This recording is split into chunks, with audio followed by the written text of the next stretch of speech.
अलीगढ़ के थाना लोधा क्षेत्र में कल देर शाम एक घटना जिसने सबको झकझोर कर रख दिया। वहाँ भगवानपुरी में एक मस्जिद में मुस्लिम समाज के मौलाना इमामत करते हैं। वहीं कल देर शाम मौलाना मस्जिद से अपने घर जा रहे थे, तभी कुछ लोगों के द्वारा उन्हें घेर कर बेरहमी से पीटा गया। एक पुकार की आवाज सुनकर वह बदमाश लोग वहां से फरार हो गए। मौजूदा लोगों के द्वारा पुलिस को सूचना दी गई। पुलिस के द्वारा आनन फानन में घायल मौलाना को जिला अस्पताल में उपचार के लिए लाया गया, जहां उनका उपचार चल रहा है। जब मौलाना की खबर मुस्लिम समाज में फैली तो मुस्लिम समाज के धर्मगुरु भी जिला अस्पताल मलखान सिंह पहुंच गए। मुस्लिम समाज के धर्मगुरुओं के द्वारा कहा गया कि इस तरीके की मामूली की घटनाएं दिन प्रतिदिन बढ़ती जा रही हैं। सरकार जहां सबका साथ, सबका विकास, सबके विश्वास की बात करती है, लेकिन ऐसी घटनाओं को ये कौन लोग हैं जो अंजाम दे रहे हैं?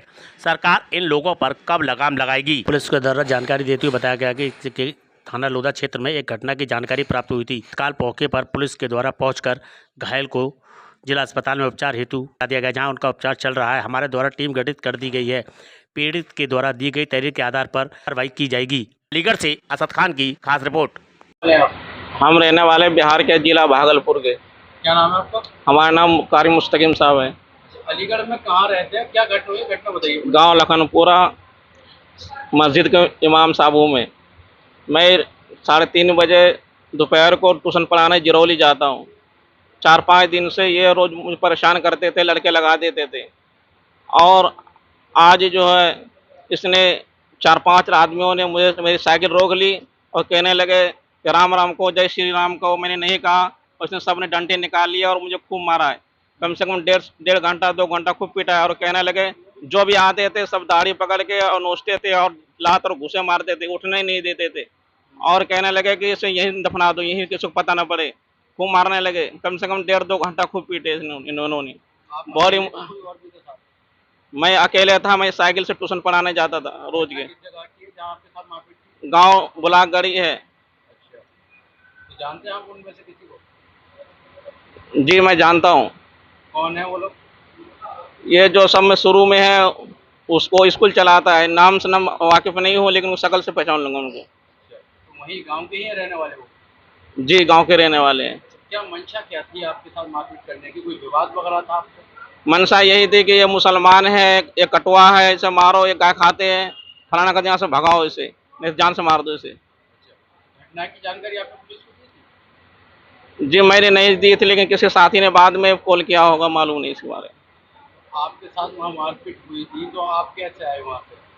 बचाया था किसी ने या पुलिस आई थी या छोड़ के चले गए बोला मारपीट करके? क्या कम से कम 1.5-2 घंटे के बाद पुलिस आई। जब पुलिस मुझे लेकर आई अपने पास थाने में। तो अब कहाँ उपचार चल रहा है आपका? इलाज कहाँ चल रहा है? अब मेरा इलाज मलखान सिंह अलीगढ़ में चल रहा है। यहाँ किसने एडमिट किया आपको? पुलिस लाई थी?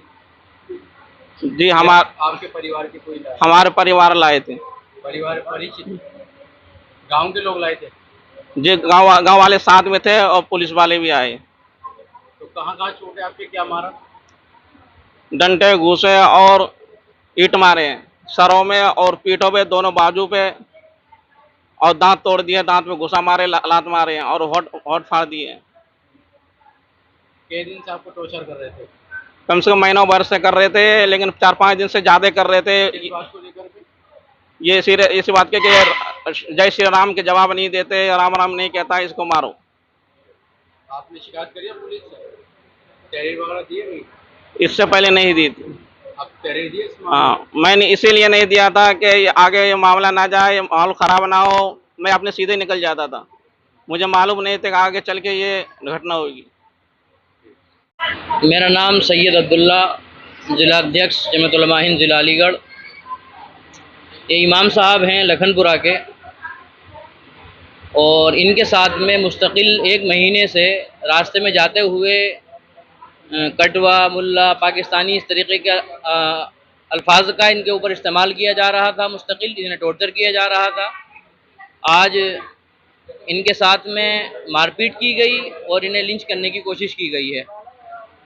और ये माहौल मुस्तकिल जब से उत्तर प्रदेश या दिल्ली के अंदर बीजेपी सरकार आई है, मुस्तकिल से ये घटनाएं बढ़ती जा रही हैं।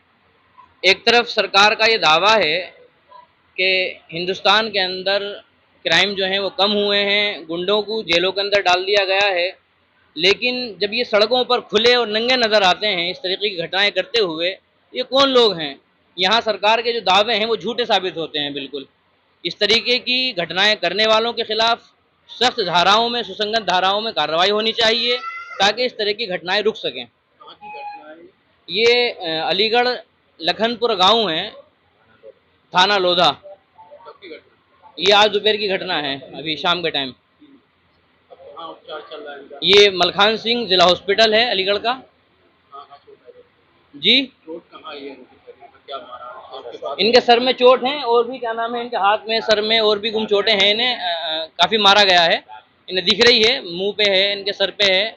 लिंच करने की पूरी कोशिश की गई है हर तरीके से, सर पे चोट मारना या इस तरीके की क्या नाम है, किसी के साथ में इस तरह की घटना करना। मेरा नाम राजा भैया है और ये थाना लोधा क्षेत्र का गांव भगवानपुरी का एक मामला है। एक मस्जिद के इमाम को मुसलमान होने के नाम पे मारा पीटा गया है। दाढ़ी को देख करके और उसके लिबास को देख करके पहचान करके मारा है। उससे पहले जय सिया राम के नारे लगवाने का पूरा प्रयास किया गया। इमाम साहब ने मना किया तो उनके साथ जो है मॉब लिंचिंग करने का प्रयास किया गया है। थाना लोधा क्षेत्र की जो पुलिस है उसने मामले को मैनेज करने के लिए तहरीर अपने आधार पर लिखवाई है, जबकि पीड़ित परिवार ने, अभी आपने देखा होगा किस तरीके को उन्होंने कहा कि हमें जो है धार्मिक पहचान के नाम पर मारा पीटा गया। आए दिन कानून व्यवस्था जिस तरीके से जिला अलीगढ़ की हो रही है उसके साथ साथ पूरे प्रदेश में कानून व्यवस्था का ये हाल है कि एक कोई भी आदमी निकल करके जाता है और आतंक लोगों की भीड़ आती है और किसी को भी जो है मार पिटाई करके जिंदा मार देते हैं। पिछले दिनों में अलीगढ़ में 3 महीने के अंदर चौथी घटना ये हुई है, लेकिन किसी भी आरोपियों पर सख्त कार्रवाई नहीं हुई है। अलीगढ़ की पूरी के पूरी कानून व्यवस्था यहाँ का पुलिस प्रशासन चलाना में विफल रहा है। अगर कानून का डर लोगों में होगा तो इस तरह की घटनाओं पर रोक लगेगी, लेकिन कोई भी डर लोगों के अंदर कानून व्यवस्था का नहीं है। आए दिन धर्म के नाम पर मार पिटाई, बदतमीजी और प्रताड़ना दिन ब दिन देखी जा रही है। आज यही घटना एक इमाम के साथ हुई है, जो कि इमाम एक मिल्लत का लीडर होता है, कौम का लीडर होता है, उसके साथ जिस तरीके की बर्बरता की गई इसको बर्दाश्त नहीं किया जाएगा। कल कप्तान साहब के यहाँ पे एक डेलीगेशन तमाम विपक्षी दलों का जाएगा, वो इस मामले में मुलाकात करेंगे और कहेंगे कि आप जिस तरीके से बर्बरता हो रही है, आतंकवादी की घटना जिस तरीके से ये कर रहे हैं लोग, इन पर लगाम लगाई जाए, अन्यथा एक बड़ा आंदोलन सर्व समाज के तरफ से और विपक्षी दलों का कप्तान ऑफिस में करने का काम करेंगे। देखिए 10 से 15 लोग थे, 7-8 लोगों का नामजद इन्होंने किया है एफआईआर में और सर पूरी तरीके से फाड़ दिया है। पूरा चेहरा लहूलुहान है, कपड़ों पर ब्लड आप देख सकते हैं। जिस तरीके से बर्बरता उनके साथ हुई है, मुझे लगता है धारदार हथियार का प्रयोग किया गया है। उनको मारने की पूरी प्लानिंग थी, वो तो ईश्वर ने उनकी उम्र लंबी रखी थी इसलिए बच गए, वरना उनका प्लान था कि इनको जान से मार दिया जाए।